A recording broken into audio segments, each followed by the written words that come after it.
everybody. This is Natalie with the Real Recovery Podcast, the AA Big Book Solution Method. Go, Natalie. Hi, Natalie. And I'm here with my co-host, Michaelis Jacoby. Haha. Jacoby? Jacoby? Jacoby. Yeah, Jacoby. Just like Twin Peaks. Just like Jacoby and Myers, but less rich. Or Joe Jacoby from the Washington Redskins. That'll date me a little bit. I don't know that either. I didn't know it either. It's just that the dude had my last name on his jersey, and that meant something to me when I was a kid. So, but that's about as excited as I got about football. And if you heard, there is another female voice on the show, and her name is Sarah, or Sarah, if you pronounce it British. You can call me what you want, as long as it's not offensive. It's actually harass backwards, my name. Sarah. Sarah. Is Aras backwards, so. I like Sarah. That's good. Aras. Yeah. Hi, Sarah. Thank you so much for coming on the show. Thank you for having me. Yeah, we're very excited. So thanks for tuning in, everybody who has supported us so far, and new listeners, welcome. We're super excited about what we're doing here. Likely you are listening and you must know something about it, but just very briefly, the purpose of our podcast is to share in a general way or very specific way, doesn't really matter, what it was like, what happened, and what it's like now for people in recovery who have found this big book study solution that we are all doing here together. So for me, Natalie, Michaelis was the one who took me through the process. So that's why we're doing this together, because he's been doing it a long time and I've been doing it a little while. And so we're having guests and things on to share their own experience with this process themselves, and the people that are doing the work and seeing the miracles and benefits in their own lives, so that we can bring a new perspective to the big book, to the steps, to the program, to all that stuff.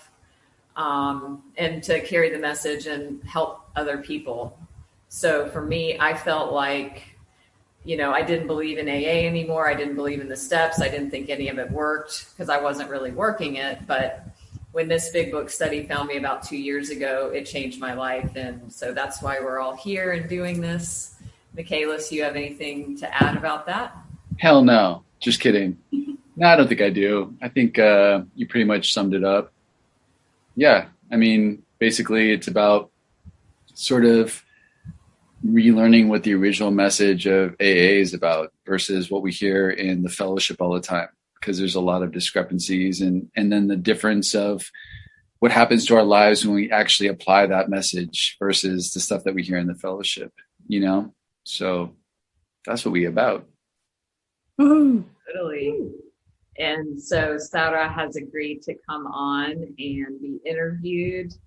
And so, she's one of my shining stars. That sounds so horrible. It sounds true, actually. Well, good. He's my shining star. Glad you like. No pride though. I have no pride. I guess, yeah, I'm sounding a little like I had something to do with it, but no, I have the privilege of working with this wonderful miracle woman. I'll cry if I think about it too much, but she is a fucking miracle, badass babe. How did you guys meet? Yeah, there's quite a big meetup on a Saturday morning in a beach restaurant that we have here in Phuket. And I don't know, there's quite a lot of diversity in the room, but yet not so many women on the island or that we get coming through here. So I don't know, you made a natural gravitation towards me, but it was more like a beeline, There was quite a lot of people at the meeting, but I just saw kind of, oh, she's coming. And to be honest, because I knew that you've been in the program for quite a long time, and I'm thinking, what would a lady with her kind of experience of being in the fellowship want to come and make a beeline for me, because I'd only been in for like 6 months or something. So And I was only just finding my feet. Now I understand that the newcomer is the most important person in the room, and that you had an intention, obviously, of getting the big book study rolling, you know, and that's the dynamic that you told me about as well. Like if we go to meetings with the intention of working with others rather than going to meetings to, oh, I've got to get this off my chest, or, you know, or wait till everybody hears about this kind of thing. And yeah, so in that respect, now I understand why you made a beeline. But, yeah. I don't remember making a beeline. I remember you sharing in the meeting, and I don't know if you said how long you'd been sober, but I remember thinking like, wow, you know, I knew you sounded like a newcomer, or either you said how long you'd been sober, one of the two, and you were a woman, and there is a very many women around here. So yeah, I made a beeline. That's good. And then I think we went for lunch a couple of days later in a cafe in Phuket town. Okay. And maybe I bought the book then that you requested or something, but it clicked together quite nicely. But we decided we both like dancing. I think that was a shared passion of being in the book and the dancing. Yeah. You were Hex my shirt. I said, oh, I love to dance. So I was trying to figure out how I could still enjoy the things that I used to enjoy in my active addiction, in a sober life. And because you'd had that experience already, you were like, well, I like dancing too. We can still do those things. But for me, it was still very fresh. Right. You mean you don't die when you get sober? And you can still dance. Your soul doesn't wilt. You don't turn into a square piece of stone. Yeah. But not only that, it was more like the nostalgia. I couldn't even listen to music at that point. 6 months in, and it was just like so associated with my past, 15 years at that point still. So how did music remind you of your past? Oh. Well, I think Michaelis will know that as well. It's many things. Been the instigator of parties, been the designated driver, been the DJ, been, a lot of my tunes are all shrouded in being drunk or high or having them blazing over loudspeakers. And I had, like grief. It was like grief, not being able to listen to the music, because I thought I could only ever associate it with being active. Then how is it now? Can you listen? I can hear it more. I can feel it more. And it's a different ride for sure. And one that, I don't know, I kind of feel high off the fact that I'm sober and I can do it, And you DJ'd sober, right? Yeah. Sarah is a DJ. Right? What's your DJ name? I forgot. DJ Sarha. Oh, I thought it was something else. I thought I'd keep it simple. But didn't it used to be something else? No. Pookie or something. No. God, no. Sorry. What kind of music do you play? Sorry? What kind of music do you DJ? I used to play like garage and house, and at the moment I've been playing a lot of drum and bass. Oh, cool. So yeah, I mean, I like to keep it kind of open. So, but I did test myself in sobriety to see if I could do it. And I went to a local haunt, and when everything started to smell very alcohol-y and people were talking to me in a language I couldn't understand, it was like, this isn't as fun as it used to be. But I enjoyed the music, and I went home exhilarated that I could dance. I was feared of looking ridiculous, and there was all that ego still attached to it, But I've shed that, and now my inspiration to go to parties is if I'm either organizing something, getting the people there, or DJing, because I can separate myself from that now. But I have to have a reason to go. And people came up to me, and they said, how do you do it? How do you stay sober and party? And it's like, all I do is put on my bikini. We were on a boat party, by the way. It's like, I don't just go to clubs in my bikini. But you're like at a black tie affair in a bikini. I'm like, oh, okay. But it was on a boat party, and you'd be surprised how many people were intrigued as to how I could do it. It was just like, yeah, I had a mission. I was face painting, body painting, DJing, making sure people were hydrated. That was my job, and I was so proud. But I think we were well in the book by that point. I mean, this wasn't super long ago, was it? No, 6 months, maybe? Yeah, and I've just turned like a year. So. So why don't you tell us about that? When, like, how old were you, or how long ago did AA or 12-step program come into your life? How did that happen for you?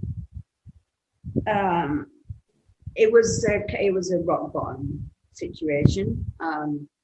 It was dark, and the drugs and the alcohol weren't working anymore. So I thought I'd give it a rest, because I had a really shitty New Year's Eve. I was stood on a yacht. I know, hard life. And the music was going, and we were supposed to be having a great time. And I was stood there trapped in this kind of cycle of hell, this internal kind of poisoning that had been going on, like in my mind and in my body, because the drugs weren't working. The alcohol wasn't working. And I was surrounded by people like, oh, this is great, isn't it? Like, look where we are. And it was just like, I don't know, I felt really detached from everything. So I decided to knock it on the head on the day after New Year's.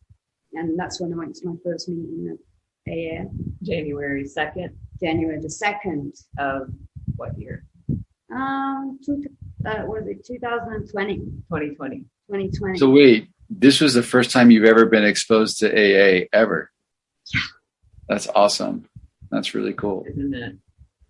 So you walked into AA for the first time, and I mean, tell us about that experience. It wasn't even really that daunting, because I'd kind of hit some places where even being in a room with the people that I knew was really uncomfortable.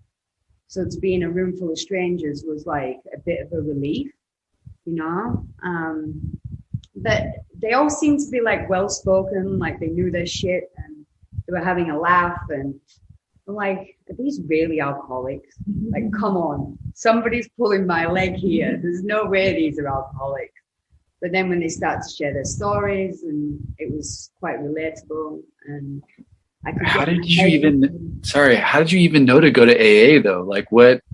I mean, that's like, I didn't know. That's why I'm wondering. Like, I was sent there by the court, so yeah. It's always amazing to me when like people are not sent to AA by something and just like magically call. Like, how did that even happen? I just Googled it.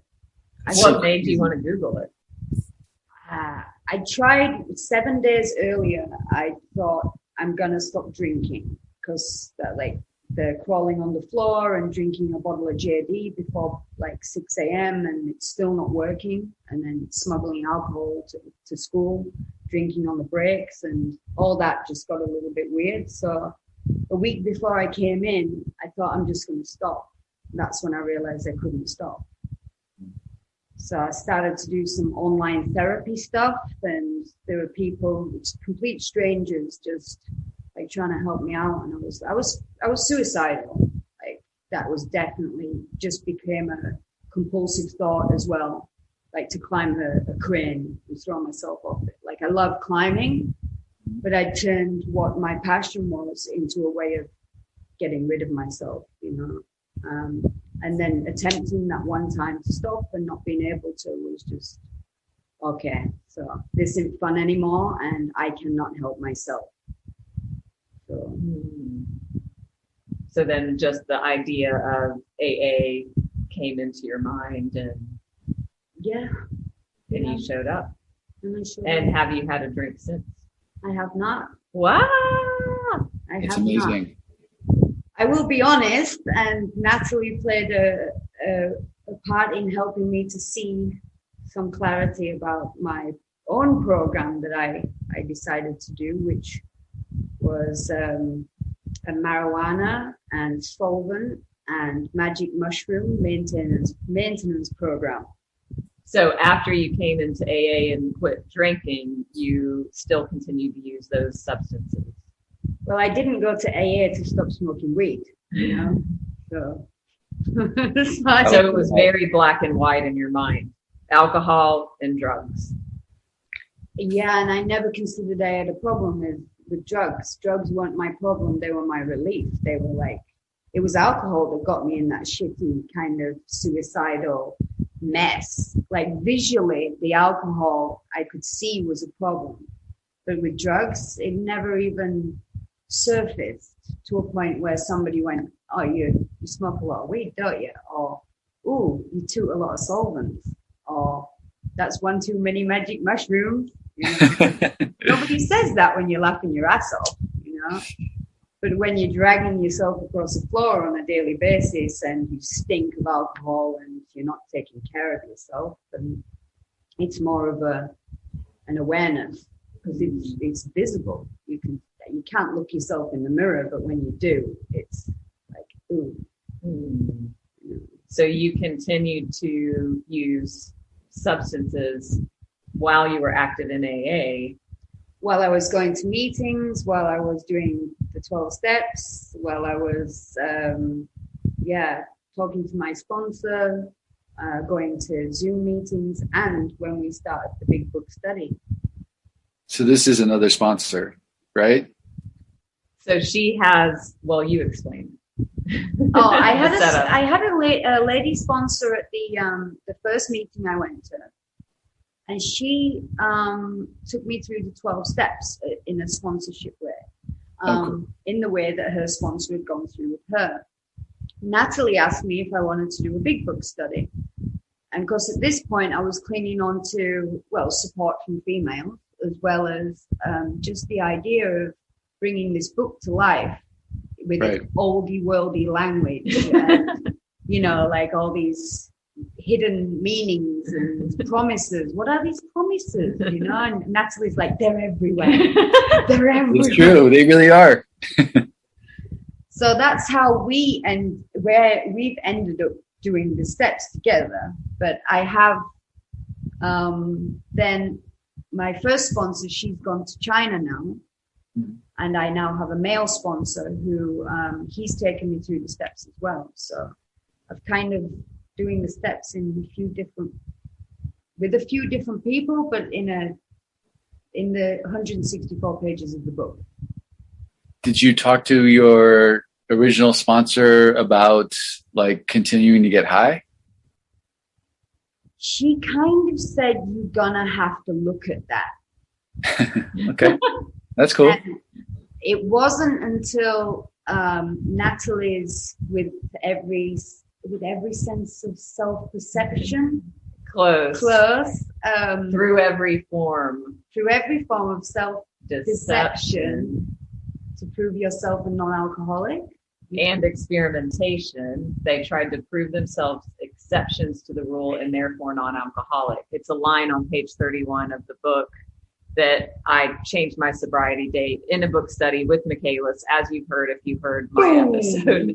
So when I went through that, Sarah, we were very connected in that time. And so go ahead with what you're going to say about that. It had a huge impact on me also, because it made sense to me.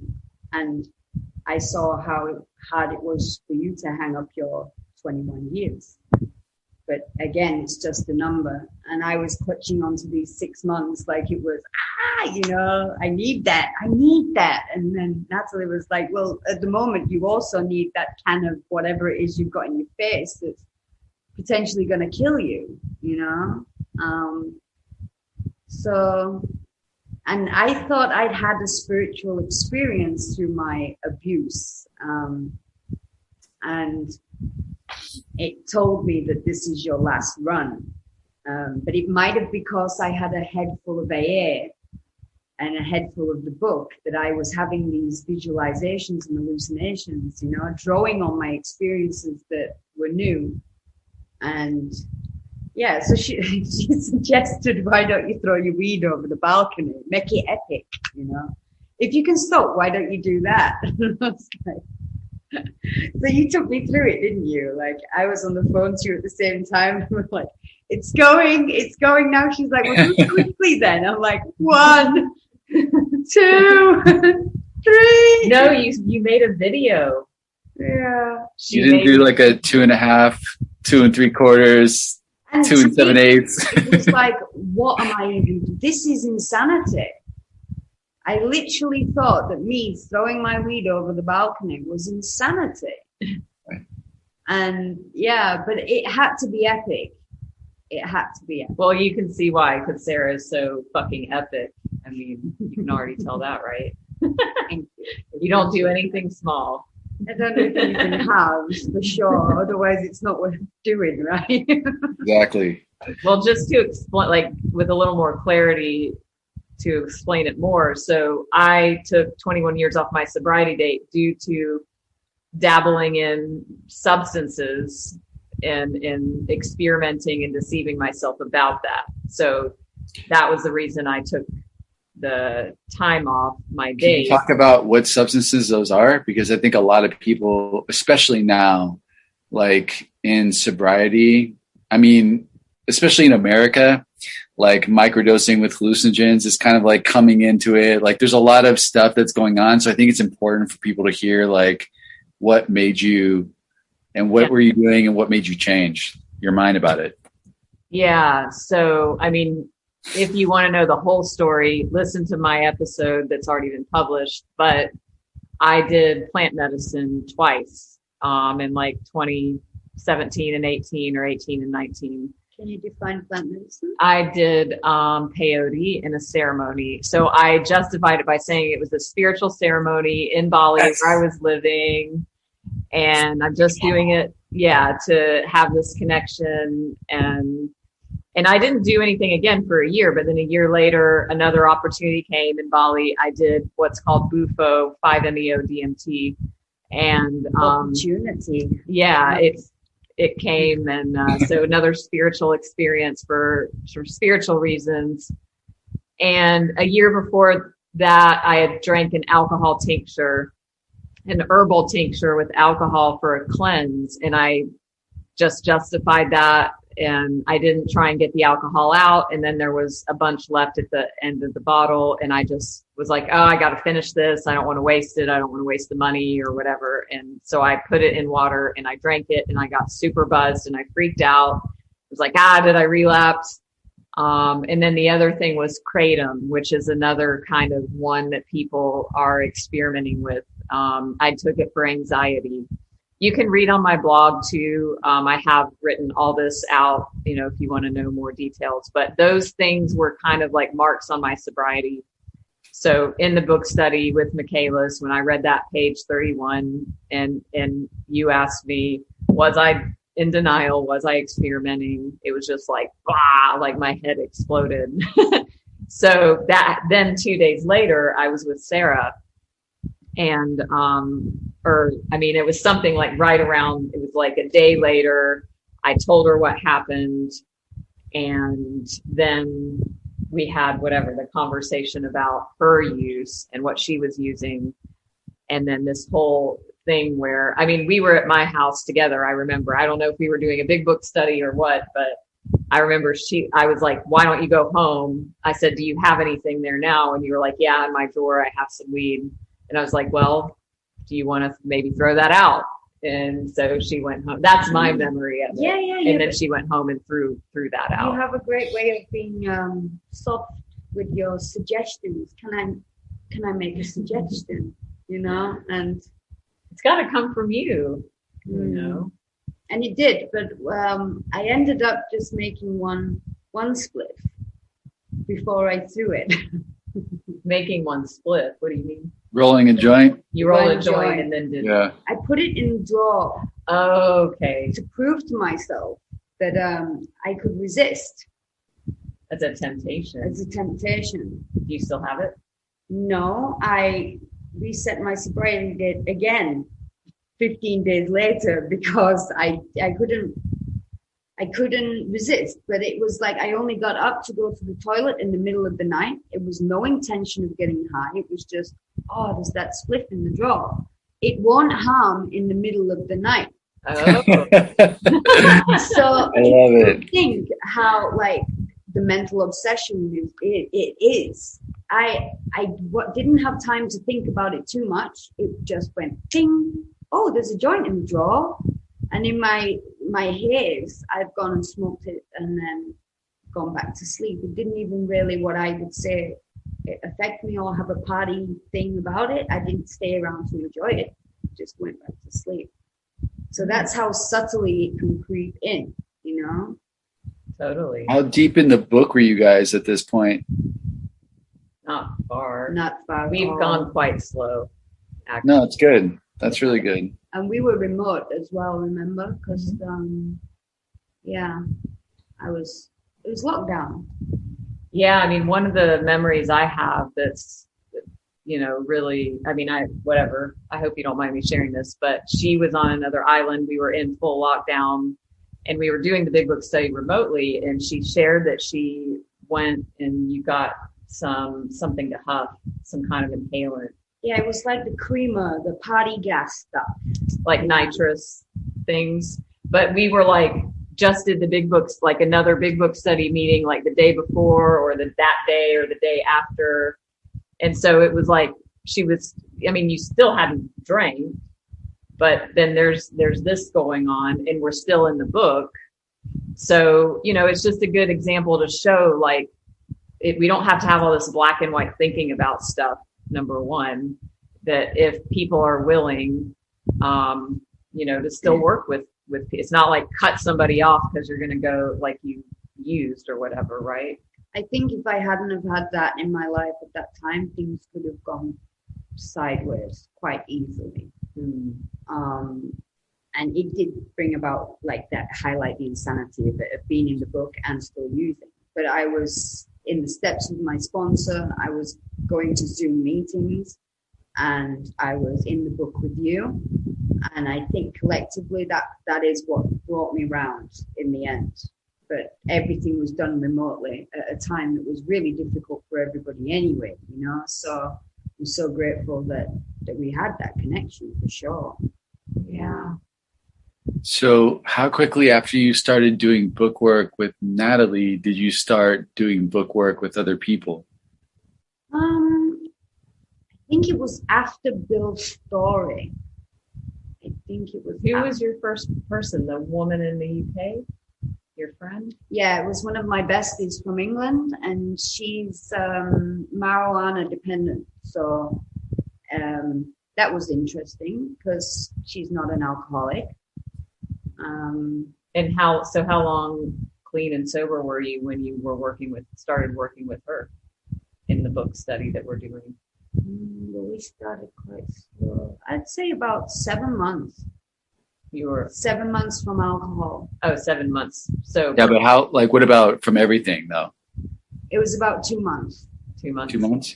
Okay, cool. So a lot of people that I work with, no matter how much time they have, but especially the people who are new, are always in a lot of fear about working with people because they don't believe that they have anything to offer, you know, and they're really scared to approach people. So like, I feel like you talking about how you did that, how you overcame that and just became willing to do it anyway is really important message for those people to hear.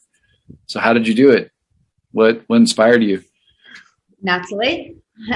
And a lot of what I could see happening in her life was as a result of committing to working with other people.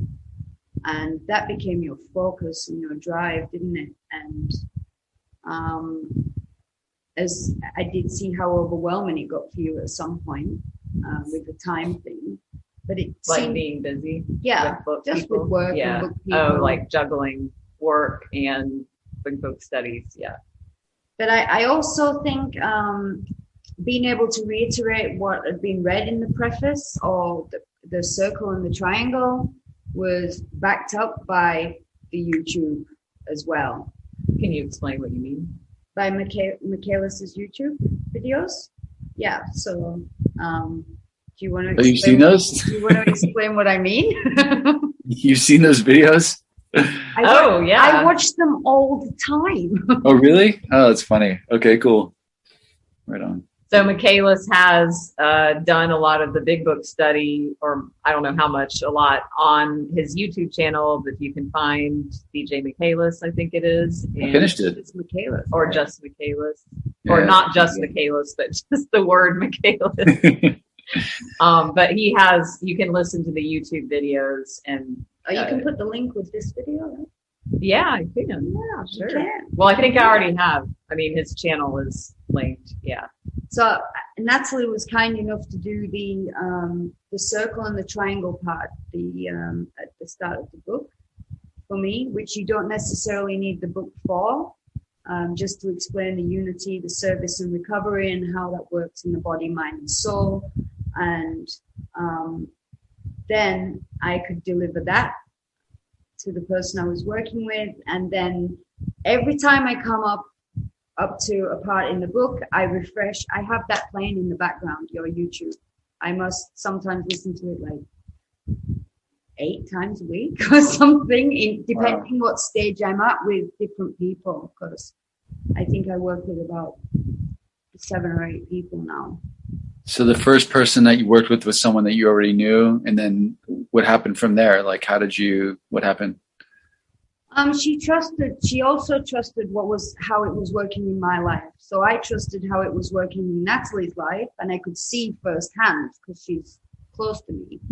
And my friend's long distance in the UK, but just through messages and through chats and audios, she's like, something's happened in your life, like it's a spark, and I can see that you're on some spiritual path that, I'd like to share with you.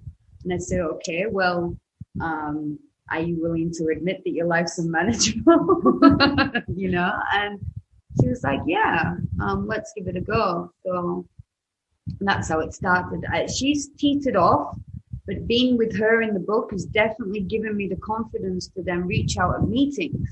So was that the next step for you? Yeah, in the way that Natalie does. So I started with my home group meeting and talked about the big book study during my shares, and how it was having a profound effect on my relationships with the people I'm in the book with, and how you have to drop your expectations of timekeeping and, how your delivery is and how you can get out of your own headspace during that time. And yeah, it was reflecting in my shares.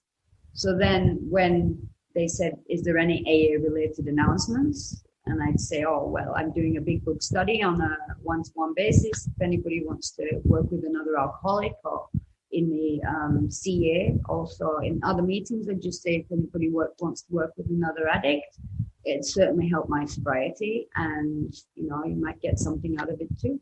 Well, is this in-person meetings or Zoom meetings? In person. Okay, cool. And then have you gotten anyone from a Zoom meeting?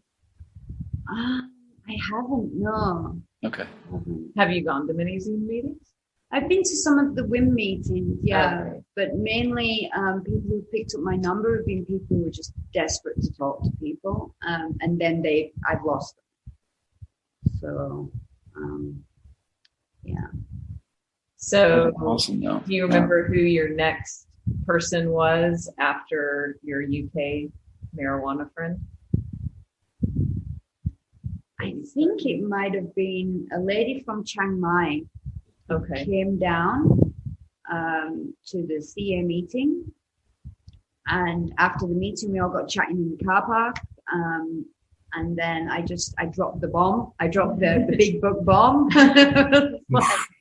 and it went off. I had my hooks into a few of the ladies.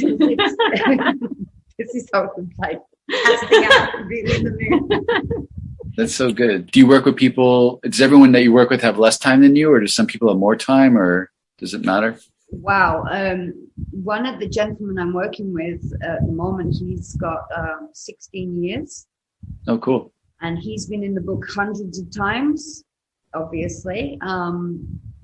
He's never relapsed or fallen out with the process or anything, but he definitely always says that there's definitely more I can do. There's definitely more I can do. So in the meetings, well, I think you came to one of those meetings and you were a bit like, he's probably a good one to work with. I did. I remember that. He's probably a good one to work with. So a couple of weeks later, I called Natalie. I was like, you'll never guess who I'm working with. And he's super keen. We're in Bill's story now, and he told me some things that he said he's never shared with anybody. And I explained this might be the most thorough step one that you will ever do. But he keeps contacting me now, and he's like, "Oh, are you free for another book study? Are you coming?" You know, and yeah, so it's really good. And I got overwhelmed in the holidays by how many people I was working with, because I'm a bit nervous of free time. I don't really like free time, so I throw it out there for the big book study. And when I went back to my job, then it got a little bit full on. But I found space in my day during my daily work to go out for a coffee and go meet somebody and have a book study in the middle of the day, and then go back to school with this springing my step, and somebody else has managed to, you know, be in the book at the same time. So there's always a way, you know. This is why she's my shining star. Awesome. Yeah, it's super willing. I love that. I'm glad that you're like having such an amazing experience with the process. That's really cool.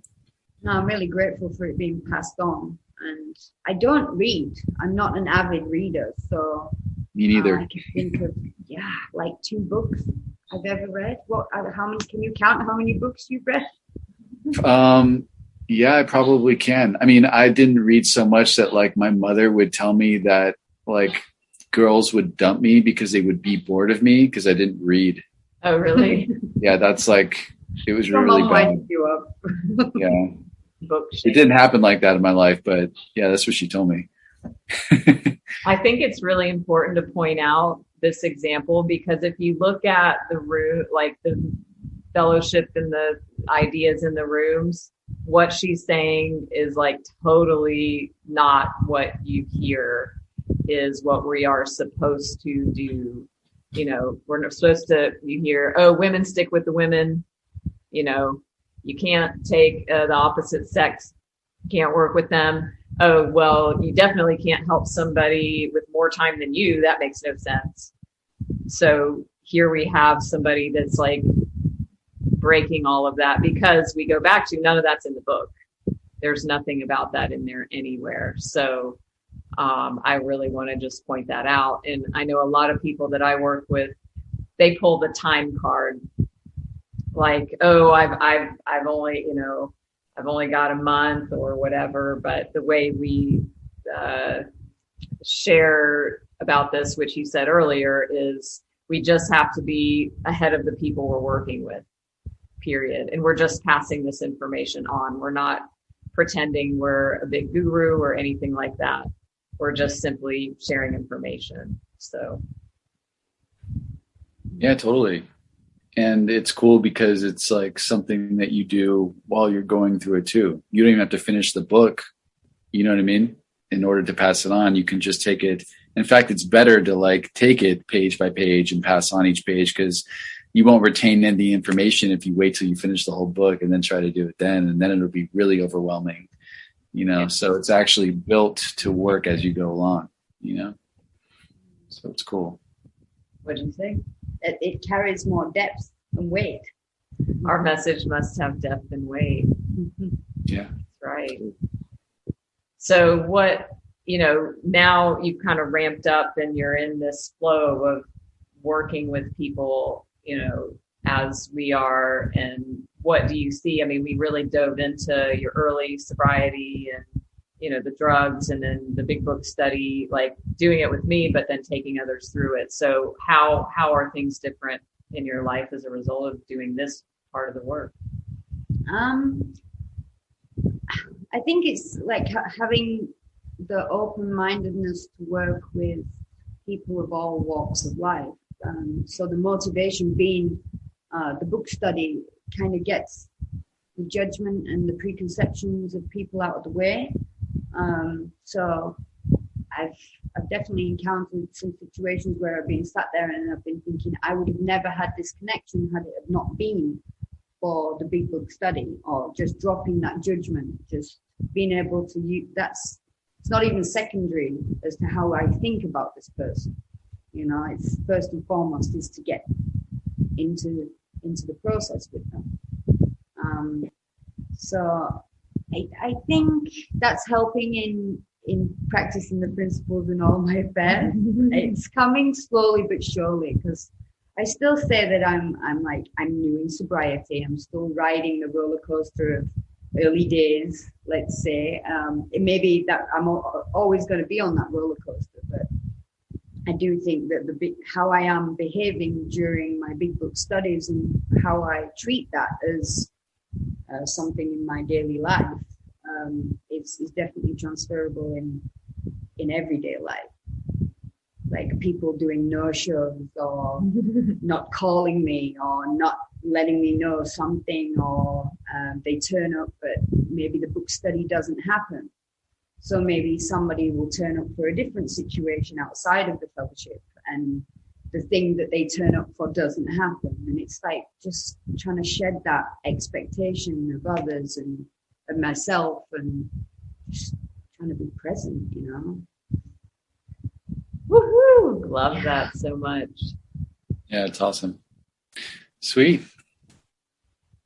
So, I mean, just kind of taking a step back, we've talked about, you know, the big book study, but just as a recovering person, looking back over, you know, you talked about that being suicidal, that New Year's on the yacht and where you were there to where you are today, just in general. Can you share about what's changed and what your life, how is your life different today? What is that for people that can't see? What did you do? That is me getting rocketed into fourth dimension, let's say.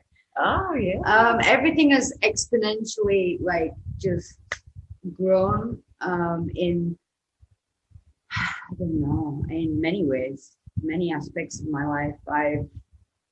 I mean, simple things like I can pay my bills now. I'm no longer dependent on others for basic resources, you know, which is a shock to me.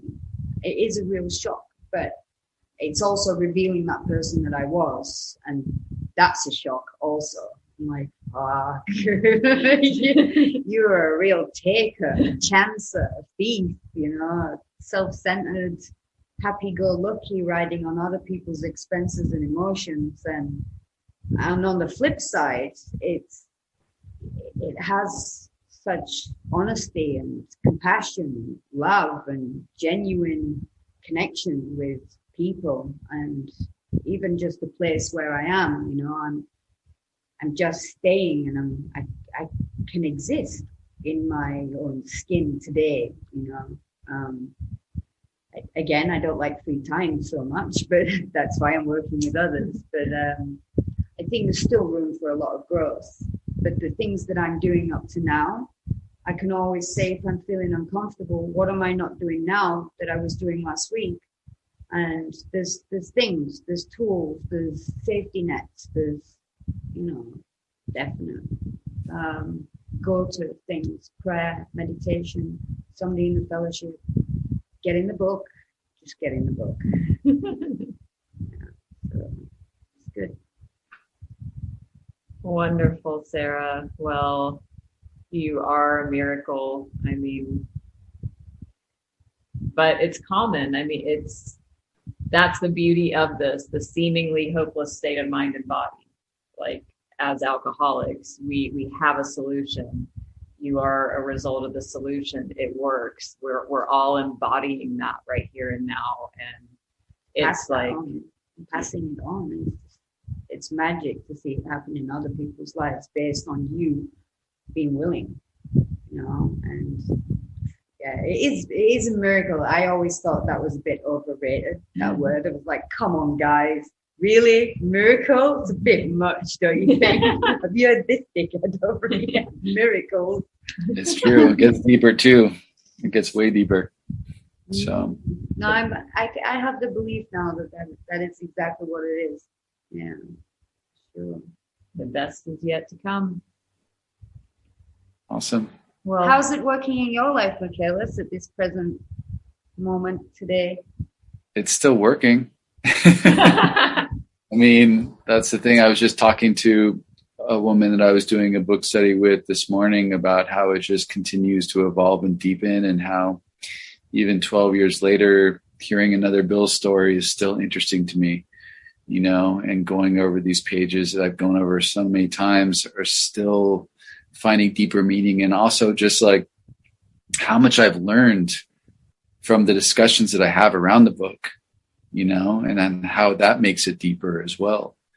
You know, so that whole part about like, you know, take away everything I think I know about this process, and really having a new experience each time that I go through the book with a new person, it's amazing. And I think I've talked about this before. It's like, even when I fully understand that my purpose on this earth is to be the blessing, and I think that I can't level up from that, you know, that understanding, it's just like, it gets deeper about like really how to be the blessing, you know, and how to bless even more than I was able to before. And it's just, man, it's really amazing. It is a miracle, actually. So I'm going to continue to do it. And it's like not even about sobriety today. It's really about, you know, recovery, mind, body, and spirit, and really having full access to a relationship with God. I was talking to a buddy of mine and his girlfriend the other day, and you know, she was like asking me some question about like evolution, because I was talking to her about this book that I had just written, and she was asking me if I felt like I was enlightened, and I said, yeah, 100%. You know, and she like was kind of taken aback and sort of doubtful. My buddy like looked at her and he's like, no, he's the real fucking deal. Like when he says it, he means it, you know. And just to have like that kind of validation from the people that I've been around and have had the opportunity to touch is really, it's really a miracle. And I've got 2 more book sessions after this tonight. So, you know, we ain't fucking around. We keep doing it. So all right. Good. Yeah. Well, it's really nice to like hear from you and actually like meet you, you know? So, and I'm really so stoked that you're getting so much out of this. And yeah, honestly, I can't thank you enough. You're definitely my go-to when I need that extra top up of how to get my head around certain bits to the delivery. But I'm not dependent on your YouTubes, but it definitely gives me like things that I might miss that I think are important, you know, and I like that because it definitely impacts the experience that I have with other people as well. So, you know, thank you. You know what's funny? If I re-recorded the YouTube videos in 5 years from now, it'd be a completely different story. Yeah. That's what's interesting about it, you know? So, yeah, I mean, they're just a guide. Well, there might be a niche in the market for that. Right? Totally. Absolutely. I've kept it quiet though. Nobody really knows about them too much except for the people that I've worked with, and I haven't really like talked about it too much. So yeah, because I think Natalie was also saying, like Michaelis says, you know, don't be dependent on those to get you through. You know, it's coming from one alcoholic working with another, one addict working with another. And really, I used to getting a bit of a tizzy when I didn't have that kind of, I need to listen, and I didn't have time. And it did just come from here. And it'd be like, wow, okay. Right? Totally. Yeah. You got to have your own experience and like do it in your way and really make it yours. Like that's how it comes alive.